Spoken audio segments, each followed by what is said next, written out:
This bulletin proudly brought to you in association with Alex Campbell's Menswear.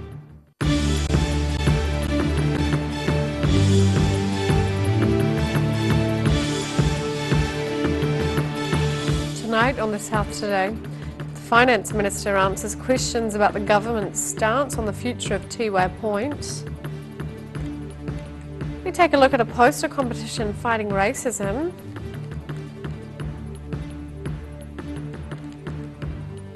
And we visited Dunedin Primary School where masks are becoming commonplace in the classroom.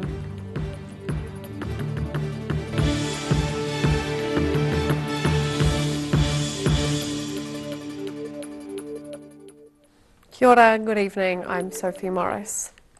Southland's embattled Tiwai Point aluminium smelter was one of the main challenges Finance Minister Grant Robertson faced when he visited Invercargill. Speaking at an Otago Southland Employees Association breakfast, Minister Robertson says the government is sticking to its view. Addressing a breakfast function in Invercargill, Finance Minister Grant Robertson says the government isn't backing away from its stance and won't be financially bailing out the Tiwai Point aluminium smelter. Well, no, I mean, we're sticking to our view that, the government won't be providing direct subsidies. What we are talking about, though, are what are the other costs that the smelter has. And obviously, as we've said before, there are costs of power, there are costs of transmission.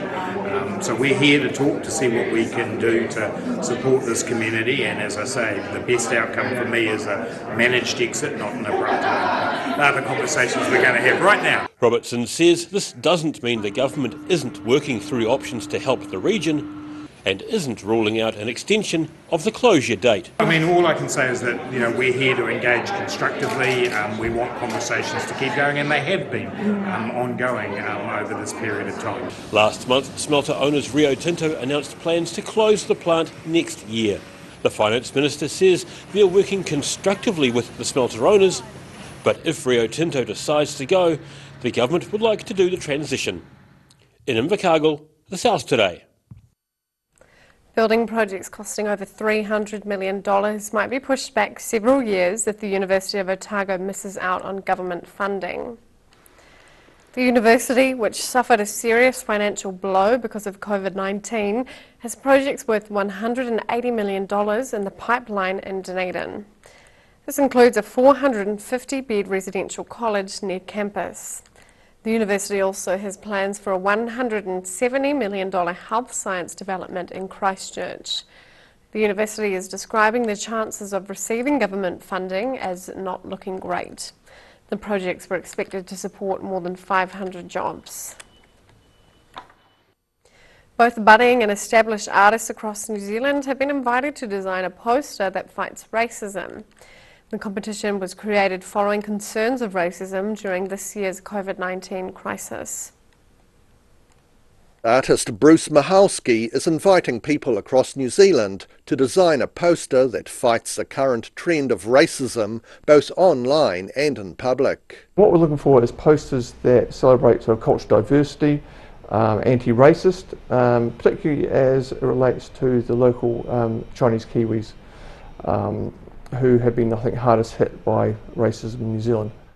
There are 3 categories in the competition: juniors, for those between 13 and 17 years of age, and adults as either beginners or established artists. There is also a popular vote category. The 4 winners will get a cash prize, a trip to Wellington, and will have their poster displayed across New Zealand.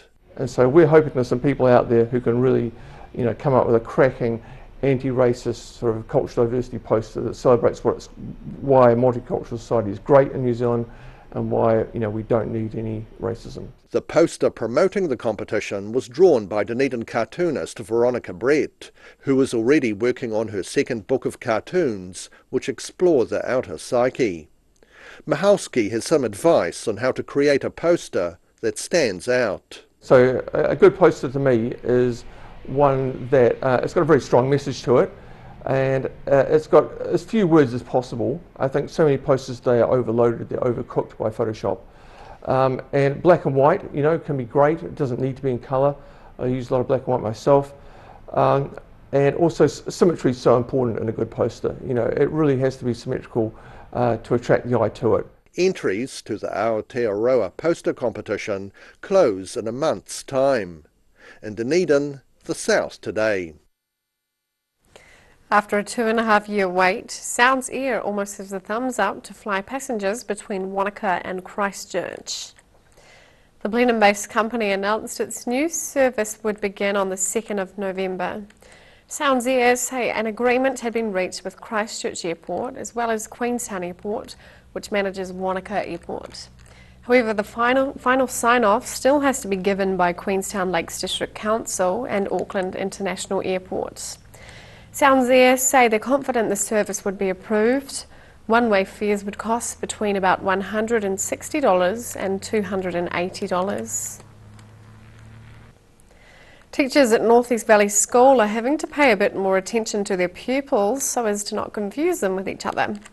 The school has been holding a Mask Monday in an effort to normalise the wearing of face masks so pupils who need to wear them don't feel out of place. Mask Monday at Dunedin's North East Valley Normal School means that the youngsters are encouraged to wear masks they sewed together last week, with much of the material for the masks having been supplied by their teacher Tracy Ballantyne. I happen to be the daughter of somebody who loves to hoard fabric, so I had a lot of fabric at home, so we already had most of the supplies we needed, and we're really lucky that we had a friend of the school donate some sewing machines. So there are a couple of sewing machines out the back and I bought one from home, so we had 3 sewing machines going at once, and between Abby and I, the teacher next door, we managed to make masks with both of our classes. The message of Mask Mondays is to help the school children feel more comfortable about the idea of wearing a face mask. The kids quite like them, I think. I think some of them like them because they've made them. The ones we made at school tend to make more of an appearance than the ones they've got at home or the ones that they have bought. Even though some of the sewing's not the greatest, it's a thing that they've made and they're proud of, and so they wear them more often, which is good. But Ballantyne says the message behind the masks is also one of public health. One of our parents is quite involved in the promotion of wearing masks. She's a pathologist and has done a lot of research into the wearing of masks, and there's been a lot of research into the fact that it prevents you from sharing your germs with somebody else and somebody else sharing their germs with you, and anything at the moment we can do to make our kids feel safe, and something simple as wearing a mask, we're all up for at the moment. And you might think that with the pupils all masked up, teaching and communication could be harder, but she says that's not the case. I have worked here for a long time too, and I know these kids really well, so recognising emotion and knowing when someone's sad or upset is not hard. You can see most of that from here up. So, New Zealand's Director General of Health, Dr. Ashley Bloomfield, says one of the benefits of homemade masks is that they can be washed and reused. In Dunedin, the South Today. Still to come on the South Today, we talked to some Central Otago model makers ahead of their South Island Championships, and we check in with a debate about the potential introduction of a euthanasia law.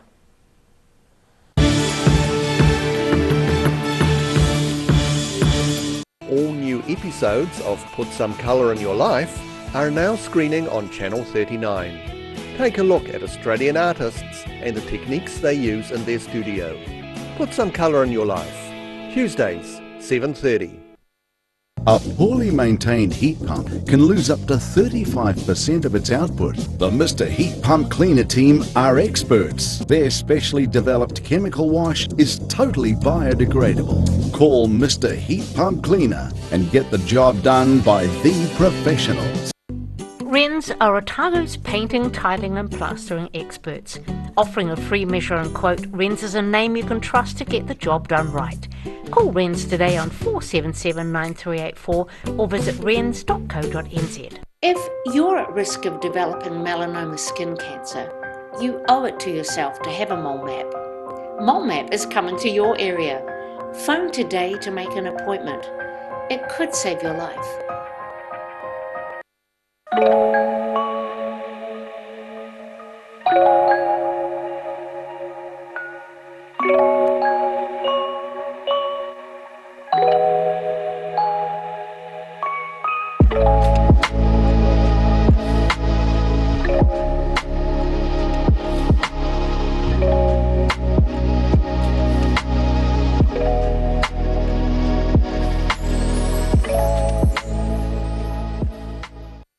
Scent Pet Cremations knows that losing a pet is like losing a family member, and we have many special ways for you to keep their memory dear to your heart.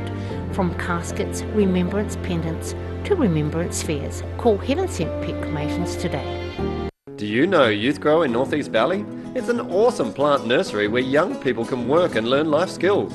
You can now order your vegetable seedlings, herbs, bulbs and shrubs over the phone or by email. Either pick up your order on Norwood Street in Northeast Valley or they can deliver to you. Look for Youth Grow Garden Centre on Facebook or visit youthgrow.org.nz. Happy gardening! Garrador Dunedin, delivering quality, stylish garage doors in Dunedin for over 17 years. New doors, replacement doors and maintenance are all part of Garrador's quality service. Garrador Dunedin offers a full range of modern quality doors to suit any home. Come visit the team. You've seen us in the street, now find us online. Check out shopon.org.nz. We have all sorts of treasures, from retro and vintage clothing to antiques, homewares and accessories. New items added every week. We're open 24/7. Every reason, every season, we're proud to dress the region. Alex Campbell Menswear, it fits.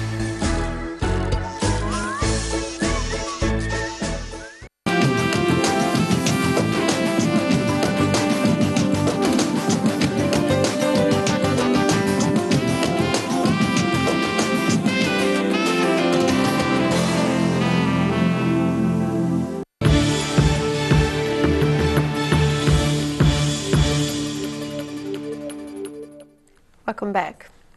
Keen model makers in Central Otago got a chance recently to learn how to do the tricky stuff such as applying decals to models. The weekend workshop was organised by the Central Otago Model Society, whose creations will be on display at the Alexandra Blossom Festival. The devil was in the detail as members of the Central Otago Model Society took part in a workshop last weekend. The Society President Rex Johnson said there was much to learn from expert advice. We've got in some members from other clubs, so from Dunedin and from Invercargill, and between us, these members and our own guys, we've got this whole range of skills, and we do little tutorial sessions. So yesterday we had people just showing how magically easy it is to put little decals on aircraft wings. And you know that there are years of experience going into what seems like a simple slide of a decal onto an aeroplane wing, perfectly positioned, and you know that as soon as you try it, it'll fold up underneath itself and it'll be a learning curve sort of thing. But everybody has their specialist skills, and it's just fascinating watching an expert talk about their subject. The group will host the International Plastic Modelers Society South Island Championships during the Alexandra Blossom Festival later this year. Pretty much at a national level, the highest quality of construction of plastic models will be on display in Alexandra, and those people who have bought their models for display will be acting as judges and will be competing for prizes for the quality of their work. In Alexandra for the South Today. Euthanasia was the subject of an informative referendum panel discussion hosted by Musselburgh Baptist Church recently. The panellists were psychogeriatrician Associate Professor Yoram Barrack, bioethicist Dr. Simon Walker, and lawyer Professor Colin Gavin. I will definitely be voting a big no. I don't think for me there really is a debate. I'm happy we are having a debate today, but I'm hoping that this will be more of an information gathering and processing rather than a debate. I think that on one level, once euthanasia is legalized, it tears at the fabric of our society. We've seen that in many other countries, but I'm sure we'll be having enough time to talk about that later. When I say it will tear the fabric of our communities and society, I mean that once we have opened the door to the concept that some lives matter less or are not worth living, and we can end them by choice, the flood of expansions to the criteria which seem reasonable and strict with the current act will just expand exponentially. The argument for this law change is based on autonomy and compassion, and it seems pretty clear that there are some people who towards the end of life endure considerable pain and loss of function. That's very distressing to them, obviously, to their family, some healthcare professionals, and they would take great value in having this option available to them. And consequently, many people feel it should be there. It's hard to think of something more personal than one's own death. And when it comes to personal issues, we usually want the government to stay out of it. And who are we to say how another person should die? So there's the argument for. And I think if we look closely at those cases, we should at least feel the force of the argument. Against it, well, I think to argue against the limitation of any choice, you have to show some sort of harm to society, or some change that we should all be concerned about. For me, it's compelling that whilst a majority of the general public are in favour of this law change, a majority of doctors are opposed. That suggests to me that maybe the doctors have an awareness of the complexities of this issue that perhaps others don't have. It seems there are different ways of interpreting this, but I suspect that as you get closer to the decisions, what the context in which they're made, you become more aware of the potential for things to go wrong, the possibility that the benefits will outweigh the harms. Where is the limit to choice for you? And to put that another way, do you think you would have supported this bill if it hadn't been amended in the way it was to limit the option to people with terminal illness? I've asked myself that often. I made a submission to the Select Committee in which one of my suggestions was that they limit it in this way, because the original version, as you know, wasn't limited like that. And the reason I did that was partly, if I'm honest, partly political, because it's the only way I could see it going through, but also just partly incremental. Lawyers are by nature quite cautious people, and not many people, apart from maybe adopting a child or buying a house, you don't call the lawyer because things are going well. So we don't tend to see the best in the world. And it does make us quite cautious and quite pessimistic. So my instinct is to be very safety, cautious step by step, see how this goes, and then maybe we can look at it somewhere down the line if it's going okay. But here's the thing. I mean, I do support the right of people to choose to forego life-sustaining treatment, even if they're not terminally ill. I support the right of Jehovah's Witnesses to refuse blood transfusions. I support the right of people to refuse CPR and chemotherapy. And I do find myself asking, why is this different? I can imagine a situation somewhere down the line where we've monitored this law very, very closely, where we would extend it beyond the terminally ill. And I can imagine myself supporting that. I don't think I'm ready to support it right at this moment. Thank you. Still to come on the South today, we hear about COVID-19's impact on jobs in Wanaka, and we check out tomorrow's weather.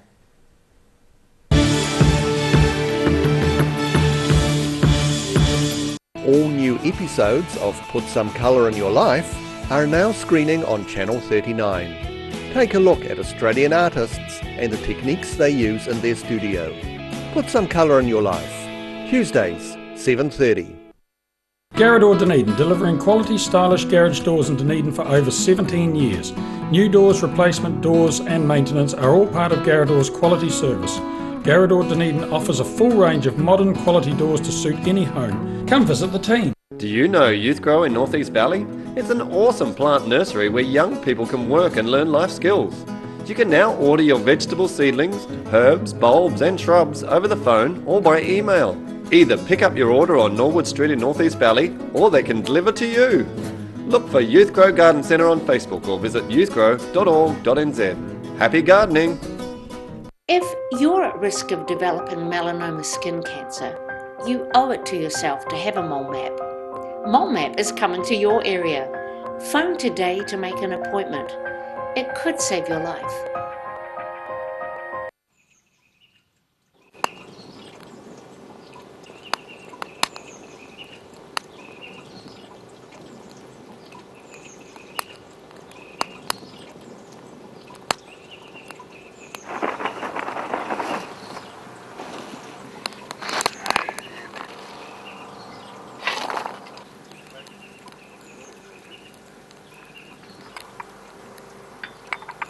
Shall I make some scones?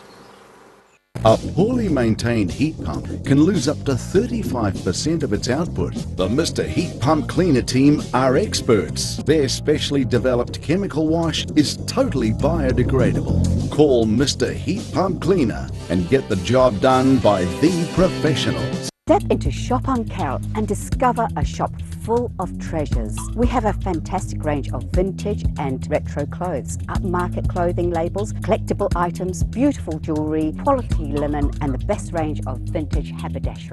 Heaven Sent Pet Cremations knows that losing a pet is like losing a family member, and we have many special ways for you to keep their memory dear to your heart.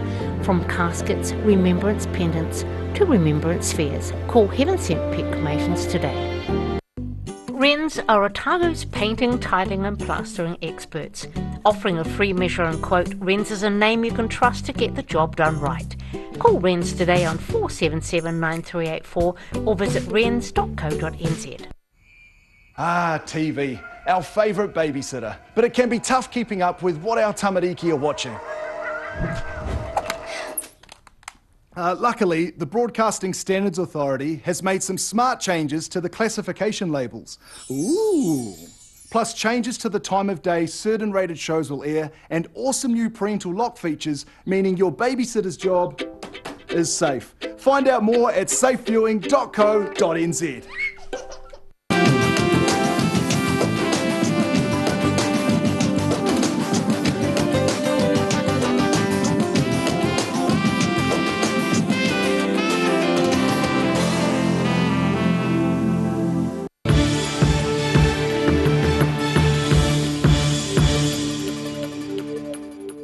Welcome back. A major Wanaka residential construction company is proposing a restructure and potential job losses as a result of COVID-19. Yesterday, Fortis Holdings Limited, which trades under the brand names CDL Building and Turnkey Homes, said that COVID has impacted significantly on the local building industry. It is now seeing delays and uncertainty in relation to new project work. The company proposes to restructure, which will result in some jobs being lost. Turnkey Homes is thought to have about 15 employees. And now recapping tonight's top stories on the South Today.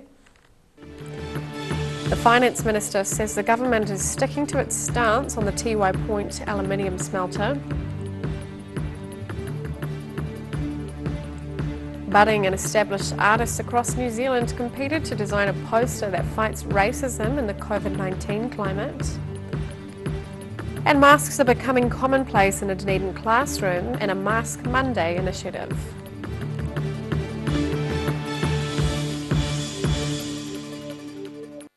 And time now for a look at what's happening in tomorrow's ODT. Welcome, Craig. Good evening. Good evening. Story today with some concerns raised out of Queenstown. Of course, the changes to COVID lockdown announced by the Prime Minister earlier in the week, and that's prompted flights from Auckland to Queenstown to be booked fairly solid from next week once they drop down to level 2. Concerns obviously about health down our parts of the world. There is reduced air capacity, and with social distancing, some of the flights are only operating at about 60%, but still there will be hundreds of people moving to Queenstown. Local health authorities are saying that protocols are in place. They're fairly confident they can keep on top of it and mobilise pop-up testing if they need to. And of course Jim Bolt, he's saying it's no surprise people want to get out of Auckland and head to Queenstown if they can. So a few nervous people around, but I guess we'll wait and see what develops there. Right. More harrowing reports today out of Christchurch on day 2 of the sentencing of the Christchurch gunman. Rob Kidd, our court reporter, is up there, so we'll have extended coverage on that again. Tomorrow also features the second part of our 3-part series on the euthanasia debate. Began on Saturday. The referendum, it's going to be part of this year's election, of course, along with cannabis as well. This piece looks at where people can get assistance to die, should the vote be yes. But we also have 2 articles from 2 local medical professionals who have opposing views on the debate. So it's well worth a read. Our fresh food pages are featuring guest chef Penny Allen from Belmac No. 7. She's got a recipe for a Middle Eastern minced pizza, which looks particularly nice. And just quickly on the sports front, good news for secondary school kids. Next week is the annual secondary school sports tournament week held throughout the country, and lots of nervous people thinking it was going to be off. Some tournaments, national tournaments, have been scaled down to regional tournaments, but most are going to go ahead. We'll be hosting ice hockey, football and hockey in Dunedin, so a good chance for the kids to get out of the classroom, which they always welcome. Great. Well, Thank you, Craig. All of that and more in tomorrow's ODT. And time now for a look at the weather. Tonight's weather proudly brought to you by Mole Map. Looking at the situation, it will remain cold for the next few days as another front moves over southern districts late tomorrow. Southwesterly airflow will ease from Friday, but temperatures will stay cool with inland frosts. Starting at the northwest of the South Island, Greymouth and Westport can expect scattered showers and 12 degrees.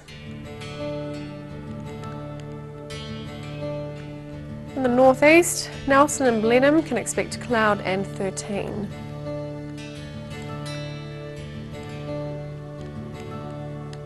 In Canterbury, sun for the region with 11 degrees in Kaikoura and 12 degrees in Christchurch and Ashburton.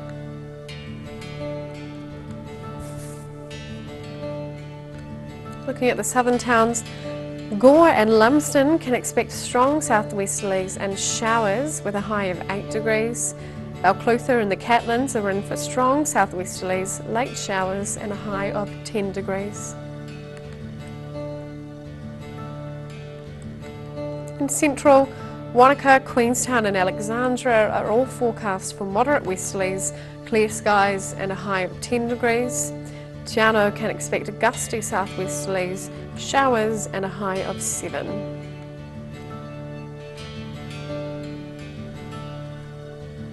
In the northern towns, Timaru can expect light winds, fine weather and a high of 13 degrees. Similar in Oamaru with moderate westerlies, fine weather and a high of 12 degrees. And a bit cooler inland for Twizel and Marama with moderate westerlies, clear skies and a high of 11.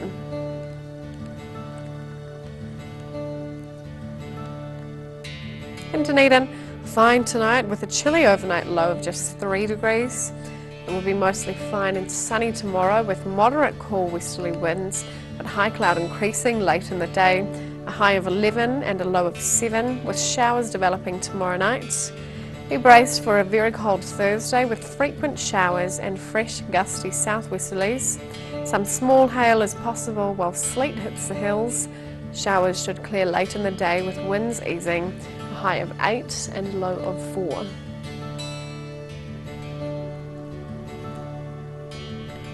And in Invercargill, it should be mostly fine tonight with an overnight low of 5. Cloud will start increasing tomorrow with showers developing during the afternoon, bringing some hail.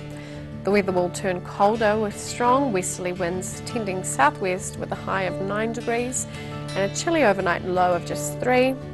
Showers are set to clear on Thursday with sunny periods increasing and strong, very cold southwesterlies easing, a high of 8 and a low of 1.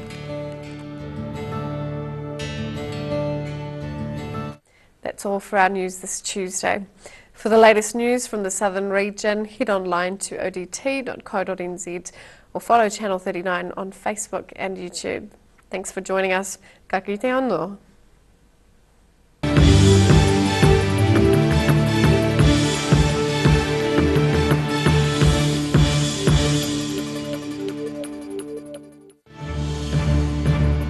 This bulletin proudly brought to you in association with Alex Campbell's Menswear. Supporting local content so you can see more of New Zealand on air.